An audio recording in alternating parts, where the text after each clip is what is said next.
नमस्कार दोस्तों, हम आगे फिर अपना मध्यकालीन भारत लेकर आज हम मध्यकालीन भारत शुरू कर रहे हैं।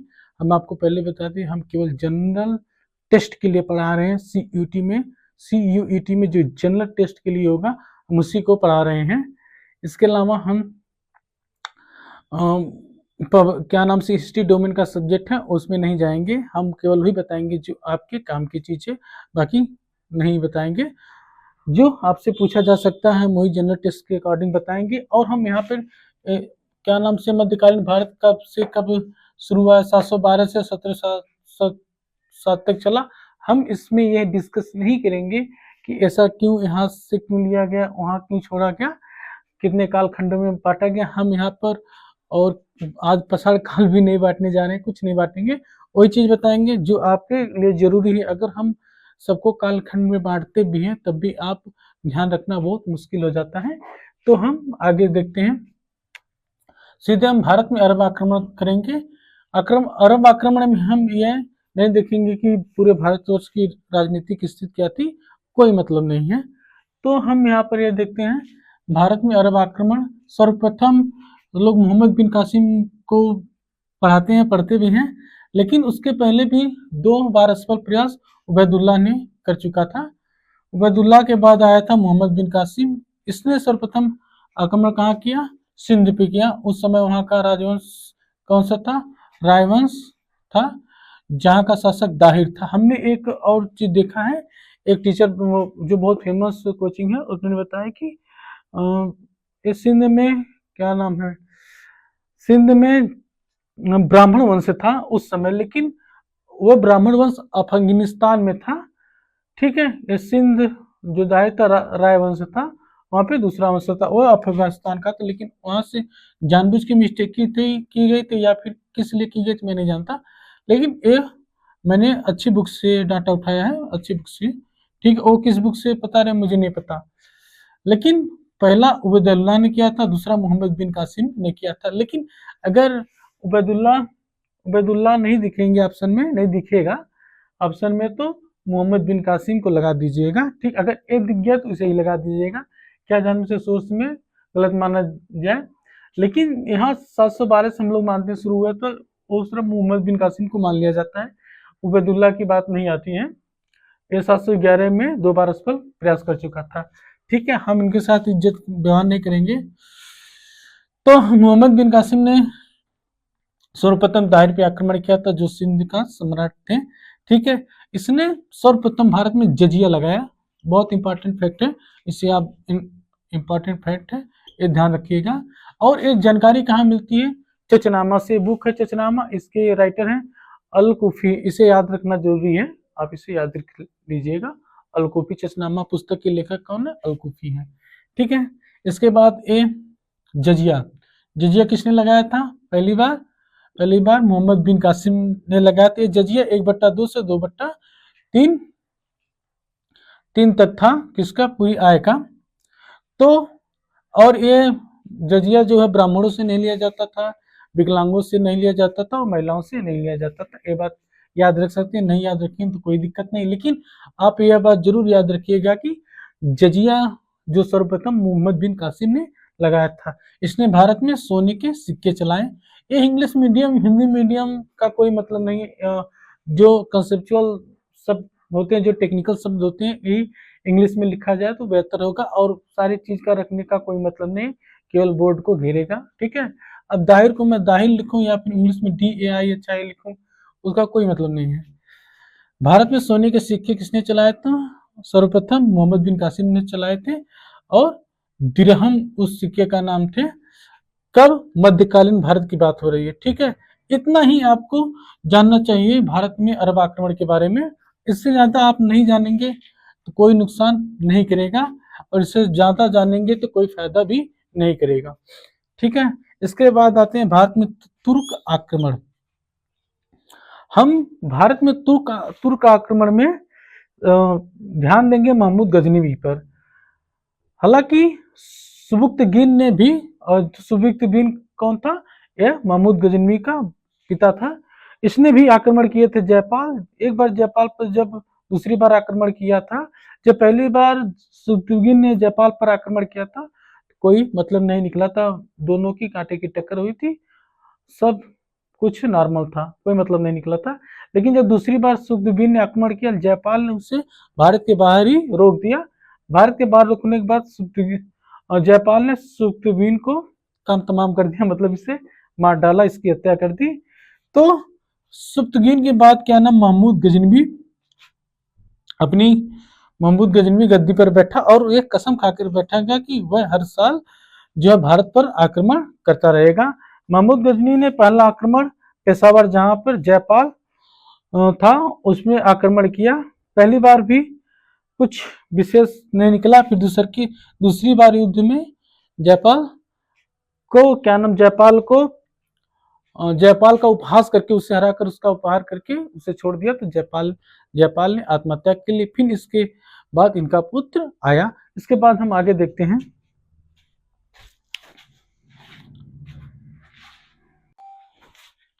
दोस्तों देखते हैं कि इसके बाद बहिंद का युद्ध में जब पहली बार अनंतपाल के साथ हुआ, तो ठीक है, बहिंद का द्वितीय युद्ध अनंतपाल के साथ हुआ। तो अनंतपाल के साथ हुआ, इसमें अनंतपाल पराजित हुआ। ठीक है, अनंतपाल पराजित हो गया। इसके बाद महमूद गजनी ने स्थानेश्वर के महादेव मंदिर पर आक्रमण किया, जो कहाँ पड़ता है, हरियाणा में पड़ता है। इसके बाद 1014 के बाद महमूद गजनी ने भारत में ताबड़तोड़ आक्रमण किए और उसने मथुरा में, अयोध्या में तमाम मंदिरों को ध्वस्त करता गया। इसीलिए इसको मूर्ति भंजक भी कहा जाता है, महमूद गजनवी को। इसके बाद आया 1019 में कालिंजर में अभियान किया। कालिंजर अभियान में एक ही राजा था, विद्याधर चंदेल। पूरे भारतवर्ष में जहां जहां भी इस महमूद गजनवी ने, इस जाहिल ने आक्रमण किया, वहां ये कभी पराजित नहीं हुआ। ठीक है, तो विद्याधर चंदेल को इसने केवल पराजित नहीं कर पाया, बाकी सबको पराजित किया। और यहाँ पे कोई निर्णायक भूमिका में भी नहीं रहा। यहाँ पर महमूद गजनवी ना तो हारा ना ही जीता। ठीक है, तो 1025 में जब उसने 16वां आक्रमण किया, तो उसमें गुजरात में भीम प्रथम थे, जो सोलंकी वंश या चालुक्य वंश से संबंधित थे, यानी कि उनका राजवंश था। यहाँ पर सबसे प्रसिद्ध आक्रमण इसका सोमनाथ मंदिर का आक्रमण माना जाता है। इसे याद रखना पड़ेगा आपको, इम्पोर्टेंट, बहुत ही इम्पोर्टेंट है, आपको याद रखना पड़ेगा। 16वां आक्रमण गुजरात में किया उसने सोमनाथ मंदिर पर। और यहाँ जब सोमनाथ मंदिर पर आक्रमण किया, तो उस समय जो सोमनाथ मंदिर किस चीज का बना था, लकड़ी का बना हुआ था, और उसका दरवाजा जो था सोने का लगा हुआ था। उस मंदिर में इसने बहुत लूटपाट की। लूटपाट करते समय जब वह वापस जा रहा था, तो वहां पर जाट मिले।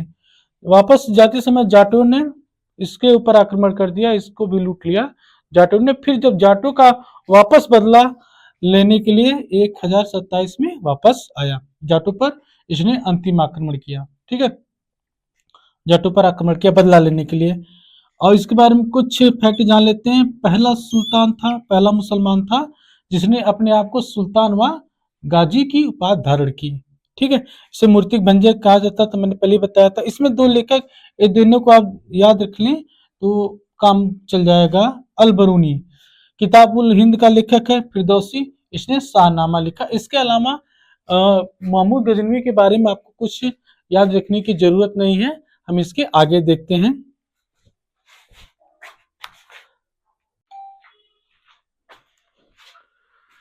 इसने मोहम्मद गौरी को अब हम देखते हैं। मोहम्मद गजनवी के बाद, मोहम्मद गजनवी की तरह इसने पहले क्या किया, मुल्तान पर आक्रमण किया।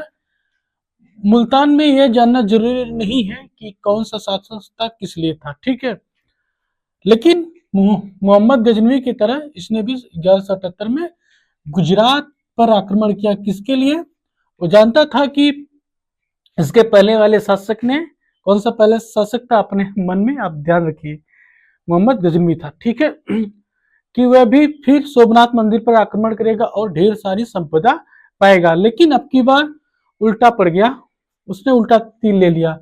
इस समय यहाँ का शासक मूलराज द्वितीय था, जिसे भीम द्वितीय भी कहा जाता था।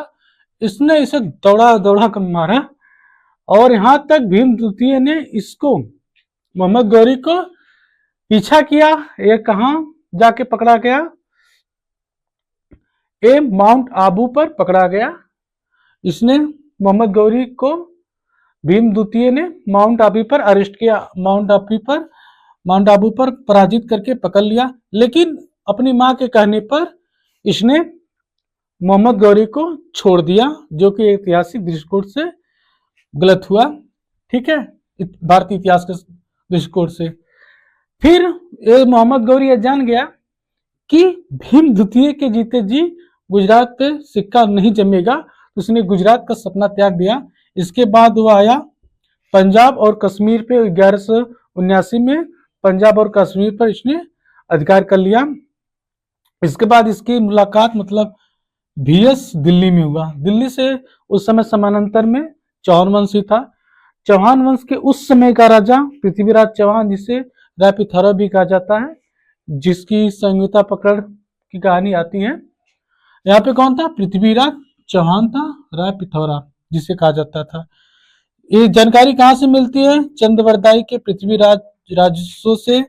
एक महत्वपूर्ण पुस्तक, इसे आप ध्यान रखेंगे, महत्वपूर्ण पुस्तक, आप इसे ध्यान रखेंगे। ठीक है, ऐसा इतिहासकार बताते हैं कि मोहम्मद गौरी जो है, यहाँ पर कई लोग गौरी कहते हैं, लेकिन मोहम्मद गौरी है। मोहम्मद गौरी 16 बार जो है यहाँ हिंदुस्तान में आक्रमण, इससे पृथ्वीराज से भिड़ा और 16 बार यह मुंह खाया। कभी कभी खुद आया, कभी कभी अपने सैनिकों को भेजा, हर बार हारता गया। और जो जबरदस्त पहली लड़ाई हुई 16वीं बार तराइन, 17वीं बार तराइन का प्रथम युद्ध, तराइन का प्रथम युद्ध में फिर गौरी पराजित हुआ। ये बहुत भयंकर लड़ाई हुई थी। इसके बाद गौरी पराजित हुआ। इसके बाद यह भागा माफी मांगकर।